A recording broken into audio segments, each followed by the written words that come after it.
రేపటి నుంచి ఇంటర్ విద్యార్థులకు మధ్యాహ్న భోజన పథకం అమలు. ఆంధ్రప్రదేశ్ రాష్ట్రంలోని దాదాపు 475 ప్రభుత్వ జూనియర్ కాలేజీల్లో చదువుతున్న ఇంటర్ విద్యార్థులకు సైతం మధ్యాహ్న భోజన పథకం అమలు చేసేందుకు కూటమి సర్కార్ ముహూర్తం ఫిక్స్ చేసింది. శనివారం విద్యాశాఖ మంత్రి నారా లోకేష్ చేతుల మీదుగా డొక్కా సీతమ్మ మధ్యాహ్న భోజన పథకాన్ని విజయవాడ పాయకాపురం కళాశాల నుంచి ప్రారంభం కానుంది. రాష్ట్రంలోని ఇంటర్మీడియట్ విద్యార్థులకు కూటమి సర్కార్ గుడ్ న్యూస్ చెప్పింది. అన్ని ప్రభుత్వ జూనియర్ కాలేజీల్లో మధ్యాహ్న భోజన పథకం అమలుకు జీవో విడుదల చేసింది.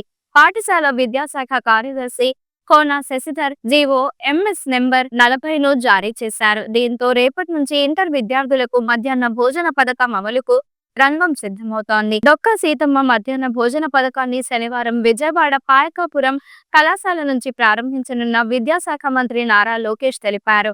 రాష్ట్ర వ్యాప్తంగా ఉన్న 475 ప్రభుత్వ జూనియర్ కాలేజీల్లో ఉచిత భోజన పథకం అమలు చేస్తున్నట్లు ప్రకటించారు. ఈ పథకం అమలుకు 29.39 కోట్లు బడ్జెట్ కేటాయించినట్లు వెల్లడించారు. మొత్తం 11,028 మంది ఇంటర్ విద్యార్థులకు ప్రయోజనం చేకూరనున్నట్లు తెలిపారు. ఈ మేరకు అధికారులు ఏర్పాటు చేస్తున్నారు. వచ్చే ఆర్థిక సంవత్సరానికి మరో 85.84 కోట్లు కేటాయిస్తూ ఉత్తర్వుల్లో సర్కార్ పేర్కొంది. ఈ పథకం అమలు కోసం ఇంటర్ విద్యా డైరెక్టర్, మధ్యాహ్న భోజన కార్యక్రమం డైరెక్టర్లు అన్ని ఏర్పాట్లు చేయాలని ప్రభుత్వం ఆదేశించింది. ఈ ఉత్తర్వులతో పాటు మధ్యాహ్న భోజన గైడ్లైన్స్ ను వెల్లడించింది.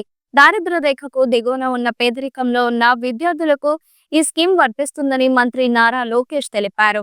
మధ్యాహ్న భోజన పథకం ద్వారా విద్యార్థులకు పౌష్టికాహారం అందించడంతో పాటు ఆరోగ్యం అన్ని విధాల అభివృద్ధి సాధ్యం అవుతుందని పేర్కొన్నారు. మధ్యాహ్న భోజనం పథకం ద్వారా పౌష్టికాహారం అందడంతో పాటు హాజరు శాతం పెరిగే అవకాశం ఉందని ప్రభుత్వం భావిస్తుందని పేర్కొన్నారు. ఈ వీడియో మీకు నచ్చినట్లయితే లైక్ చేయండి. మరికొన్ని లేటెస్ట్ న్యూస్ కోసం వెంటనే మన ఛానల్ ను సబ్స్క్రైబ్ చేయండి.